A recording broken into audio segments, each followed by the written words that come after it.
Shaky क्या कर रही हो बेटा? दादाजी के लिए मकई का चिवड़ा निकल रही हूँ। आप शुरू करो, मैं आती हूँ। ओके, सो आज की गेम का नाम है 10 सवाल 10 क्वेश्चंस। हम में से हर कोई अपने राइट में बैठे हुए इंसान से 10 सवाल पूछेगा 10 शब्दों के रूप में। Okay okay. और उस इंसान को वो शब्द सुन के जो भी बात पहले मन में आए वो बतानी होगी बिना सोचे समझे।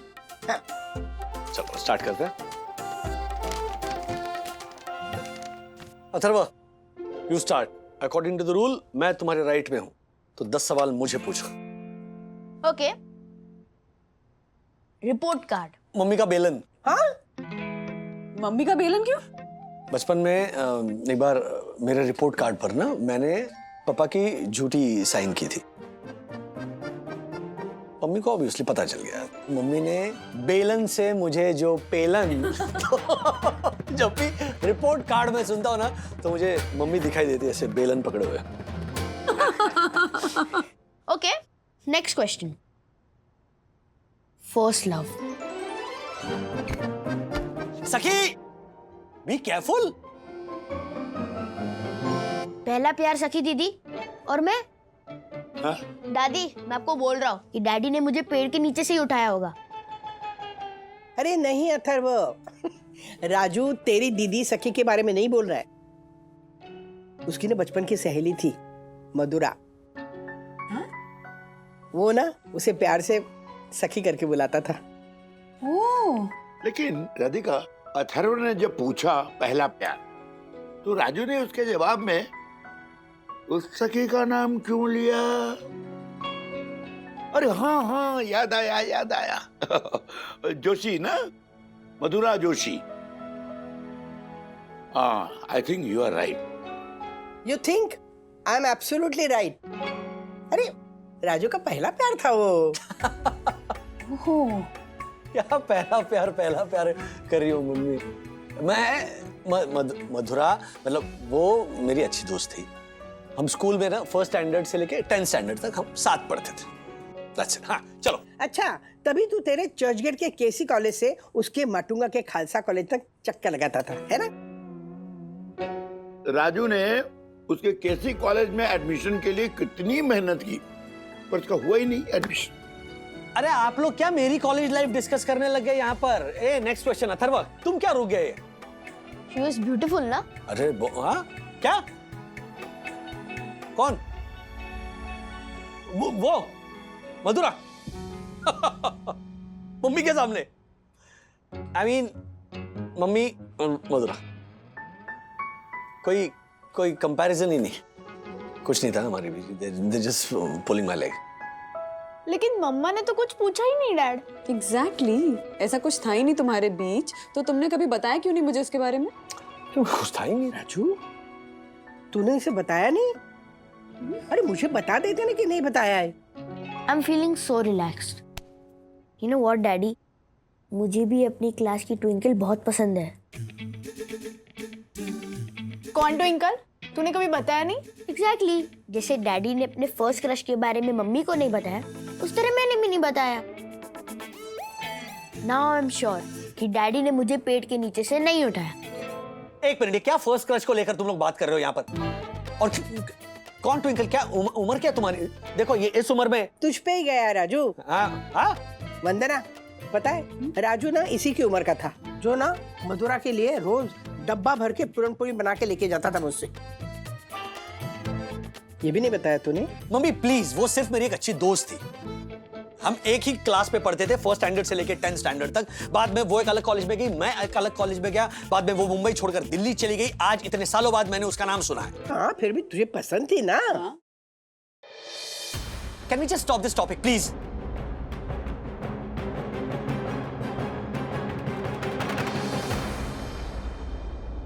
मुझे भी ऐसे ही लगता था कि Twinkle is just my best friend, पर जब से डैडी की फर्स्ट लव की स्टोरी निकली है ना, तब से मुझे लगता है कि मे बी आई लव हर।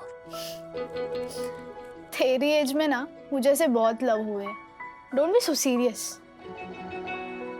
तो इसका मतलब डैडी भी अपने उस फ्रेंड को लेकर सीरियस नहीं थे? वो तो तभी पता चलेगा जब डैड की सखी हमें मिल जाए। मैं उनका प्रोफाइल सर्च कर रही हूँ। व्हाट?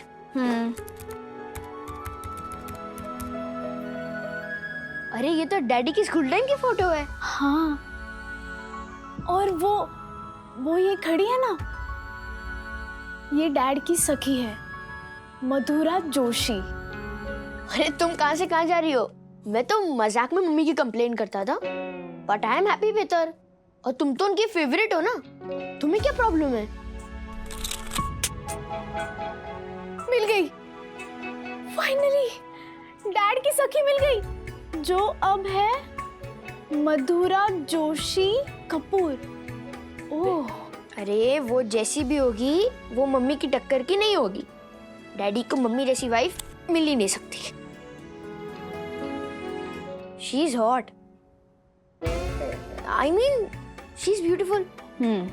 सखी दीदी, what do you think? Daddy अभी भी मधुरा आंटी के प्यार में होंगे? हाँ, डैड प्यार में तो है, लेकिन उन यादों के प्यार में जो उनकी इस बचपन की फ्रेंड और पहले प्यार से जुड़ी हुई है। सुन लो, क्या बढ़िया गाना है ना, मतलब कितनी रिलैक्सिंग और सूदिंग आवाज है ना हरिहरन साहब की। हाँ, फिर भी तुम रिलैक्स नहीं लग रहे हो राज। तुम समझ नहीं रही हो बंदो। समझाओ ना राजेश बाबू। हमारे व्यक्तित्व में जो भी खूबियां, खामियां, पहेलियां होती है ना, वो सब हमारे अतीत की वजह से होती है। अगर हम किसी इंसान को पूरी तरह से समझना चाहते हैं, तो बहुत जरूरी है कि हम उसके अतीत को, उसकी यादों को, उससे जुड़ी हर बात को अच्छी तरह से सुने। मैं भी अपने राज को अच्छी तरह से समझना चाहती हूँ। बताओ ना, ऐसा क्या था तुम्हारे और मधुरा के बीच? तुम तो पीछे ही पड़ गई। अरे ऐसा कुछ नहीं था हम दोनों के बीच।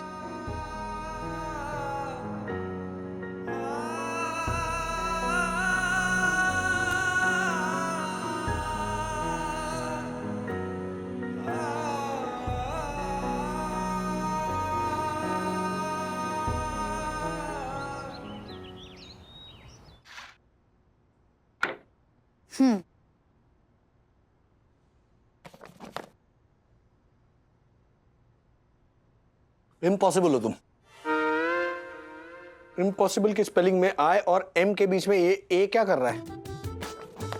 क्योंकि डैडी, आप ही तो कहते हो कि इम्पॉसिबल शब्द को ध्यान से पढ़ो, तो वो कहता है I am possible. Atharva fail होने वाला है इस बार।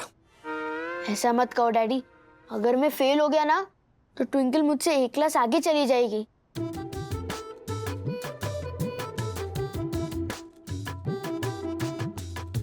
शर्म आती है तुम्हें? हाँ? ये उम्र है तुम्हारी ऐसी बातें करने की। अभी सिर्फ 6th स्टैंडर्ड में हो तुम।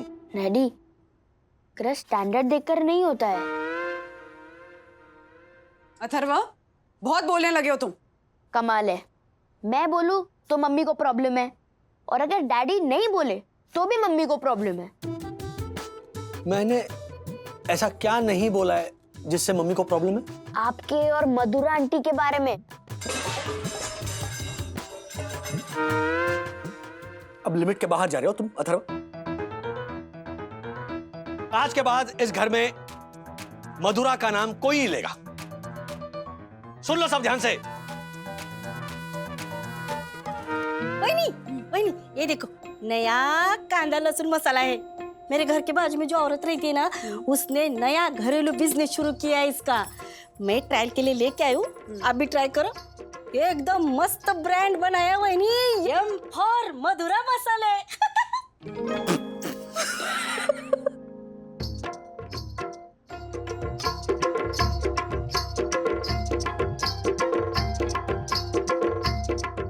राज टिफिन। अरे नहीं, साहब इतना गुस्सा क्यों हो गए? क्या हुआ? First crush. बहुत हो गया तुम्हारा। बर्दाश्त करने की भी हद होती है। अगली बार ऐसा कुछ किया ना, तो मेरा झापड़ होगा तुम्हारा गाल। सर सर सर, क्या हुआ? अपने आप को क्यों गालियां दे रहे? आदत है, जब तक किसी सोसाइटी मेंबर की गाली नहीं खाता ना, तब तक नाश्ता हजम नहीं होता इसको। आज कोई मिला नहीं होगा, इसलिए खुद को गाली दे रहा है। छालन। Harshad, mind your tongue, okay?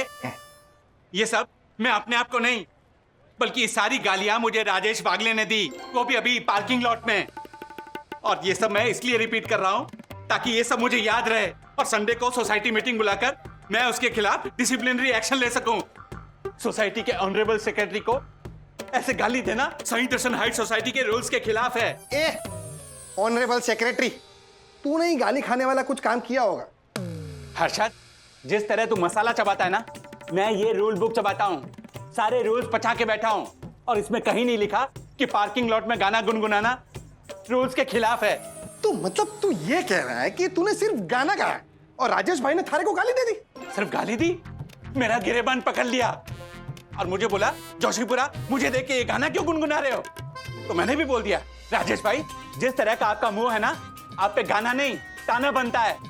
तो और भी भड़क गए और मुझे कहने लगे कि बहुत हो गया तुम्हारा, बर्दाश्त की भी हद होती है। आइंदा से ऐसा कुछ किया ना तो मेरा झापड़ होगा तुम्हारा गाल। तिवारी, नहीं नहीं नहीं सर, मैं तो आपको याद दिला रहा था। वो क्या है कि आप कहें तो इसमें लिख लूं बुक में, मीटिंग में काम आएगा sir. Very good, thank you sir. वैसे गाना कौन सा गाया था तूने? गाना थोड़ा छोड़ना। गाना गाना थोड़ा गाइए ना, एक बार गाइए ना। हो जाए थोड़ा। ओके। छोड़ गए बालम अकेला छोड़ गए, तोड़ गए बालम दिल तोड़ गए। वाह वाह, ए तू ये गाना रेडियो पे क्यों नहीं गाता है? इतना अच्छा लगा? नहीं, क्या है, रेडियो का कान मरोड़ के हम बंद भी कर सकते हैं। और दूसरी बात, राजेश भाई ने ये गाना सुन के थारा खाली गिरेबान पकड़ा था। कहीं ये गाना तूने किसी शो में गा लिया ना तो थारा सर भी फट सकता है। हर्षद, तिवारी जी, इसका भी नाम लिख लो। अब मैं तुम्हें भी नहीं छोड़ूंगा। ये गैल सप्पी जालर जोशीपुरे, हमारी बात सुन। राजेश भाई का ना मूड ही खराब है। अरे मारे को 8वें माले में मिले। मैंने उनसे कहा कि हमारी जो कजिन है ना मधुरा, उसकी शादी कैंसिल हो गई, तो भड़क गए हमारे पे। हमारे को कहने लगे कि हमारे सामने मधुरा वधुरा का नाम मत लो। अरे गुस्से में सीढ़ी से उतर गए और स्पीड तो इतनी कि मैं लिफ्ट से नीचे उतरा। तब तक तो पार्किंग लॉट में पहुंच गए, थारे को गाली भी दे दी और थारा गिरेबान भी पकड़ लिया। एक मिनट हर्षद, तुमने मधुरा का नाम लिया और मैंने गाया छोड़ गए बालम, और दोनों ही केस में राजेश वागले भड़क गए। यानी मधुरा और छोड़ गए बालम का आपस में कोई ना कोई कनेक्शन जरूर है। सर ये पार्सल वापस आ गया मधुरा इंडस्ट्री से। मधुरा, लिया क्यों तुमने पार्सल? सर मतलब ये पार्सल पहुंचा क्यों नहीं अब तक? बस दिन भर वो तुम गुटरगू करते रहते हो। प्यार व्यार करने से पेट नहीं भरता पुनीत, काम में ध्यान दो। और आज शाम तक जिस किसी का भी है ना पार्सल। सर मधुरा इंडस्ट्री। समझ गया, चलो चलो काम करो सब लोग, चलो काम करो। हाँ बोलो मधुरा। राज ने ऐसे अचानक फोन क्यों काट दिया? अरे बाप रे, वंदना का फोन था, मधुरा निकल गया मेरे मुंह से। अब वो 10 सवाल करेगी। ओहो मम्मा मम्मा मम्मा मम्मा मम्मा, ये देखो, ये वो मधुरा आंटी है ना, डैड की फ्रेंड। उन्होंने मेरी फ्रेंड रिक्वेस्ट एक्सेप्ट कर ली। तूने फ्रेंड रिक्वेस्ट भेजी उसको? मॉम, तो क्या हुआ? देखो तो सही, कितनी ब्यूटीफुल है वो। सुंदर तो है। मॉम, क्या आप जेलस हो रही हो? सखी, तुझे तो पता है ना, मैं बिल्कुल भी वो पोजेसिव टाइप की नहीं हूँ। पर इस मधुरा का नाम सुनते ही राज इतना रेस्टलेस क्यों हो जाता है, ये मेरी समझ में नहीं आया। पूछो तो कहता है कुछ भी नहीं है, फिर इतनी बेचैनी क्यों? अब तूने देखा ना, आज बिना खाए बिना टिफिन लिए चला गया, और अभी मैंने फोन किया ना तो फोन उठाकर बोलता है बोलो मधुरा। मॉम, वो दादी कह रही थी ना कि वो अचानक दिल्ली चली गई, तो मेरे ख्याल से शायद कुछ ऐसा है जो अधूरा रह गया दोनों के बीच। शायद ना इस रिश्ते में क्लोजर नहीं मिला डैड को, और अधूरी बात हमेशा मन में रह जाती है। तभी तो डैड इतना हाइपर हो रहे हैं। मेरी छोटी सी गुड़िया इतनी समझदार कब हो गई? हाँ? राज को उसकी सखी नहीं मिली, लेकिन अगर मिल जाती तो मुझे मेरी सखी कैसे मिलती?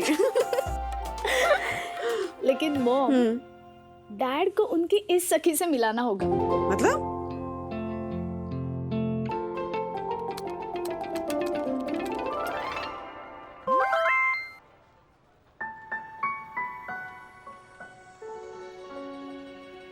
मधुरा की फ्रेंड रिक्वेस्ट।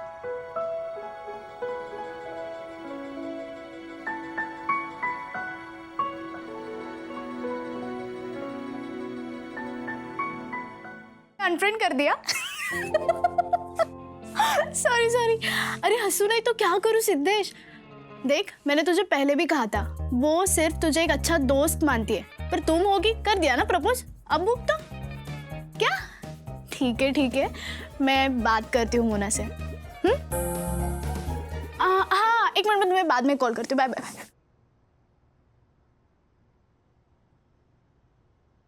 मधुरा आंटी का मैसेज। फ्रेंड रिक्वेस्ट एक्सेप्ट नहीं कर रहा, फोन करने से कतरा रही हूँ कि पता नहीं वो बात करेगा भी या नहीं। मुझे समझ नहीं आ रहा किस तरह क्लोजर दूं मैं उसे। Let me know.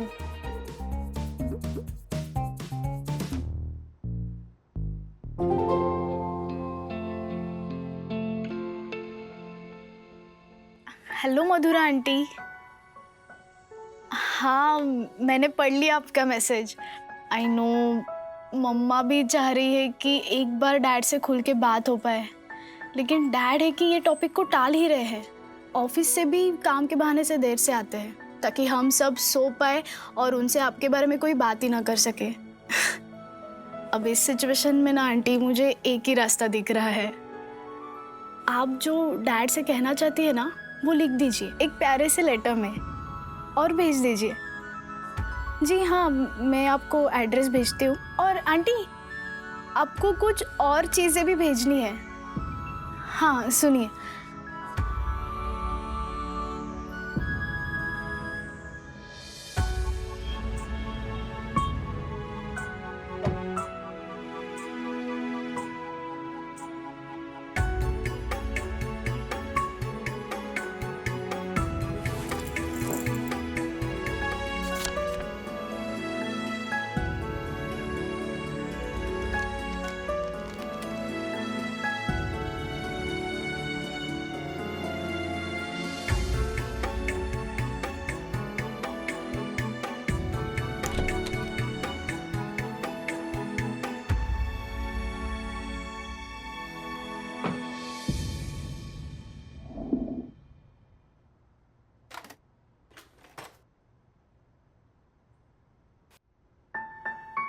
It's okay राज, मैं समझती हूँ पहले प्यार को भुलाया नहीं जा सकता है।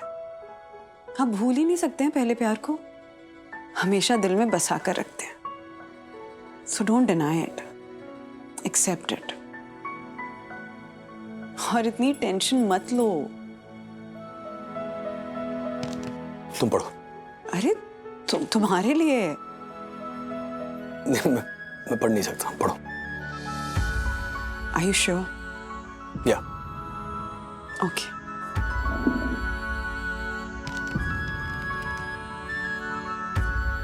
हाय राज, सुना है तुम अब भी भूले नहीं हो मुझे।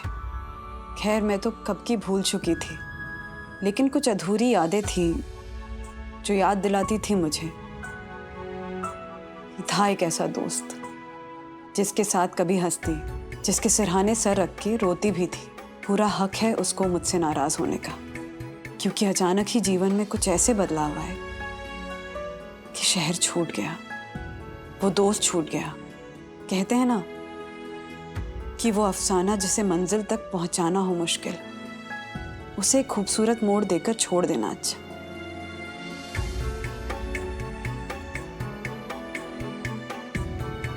मुझे पता है क्यों खफा हो तुम, क्योंकि उस खूबसूरत मोड़ पर तुम अकेले खड़े रह गए। पर आज जब पलट कर देखती हूं तो लगता है जो कुछ भी हुआ अच्छा ही हुआ। जो भी था हमारे बीच बहुत खूबसूरत था, लेकिन शायद वो प्यार नहीं था। ऐसे कैसे कह सकते प्यार नहीं था? बेशक था। मतलब उसे नहीं था।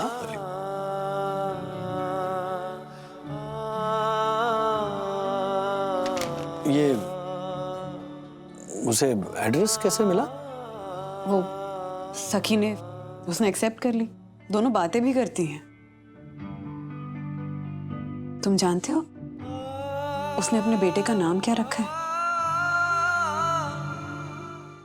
राज।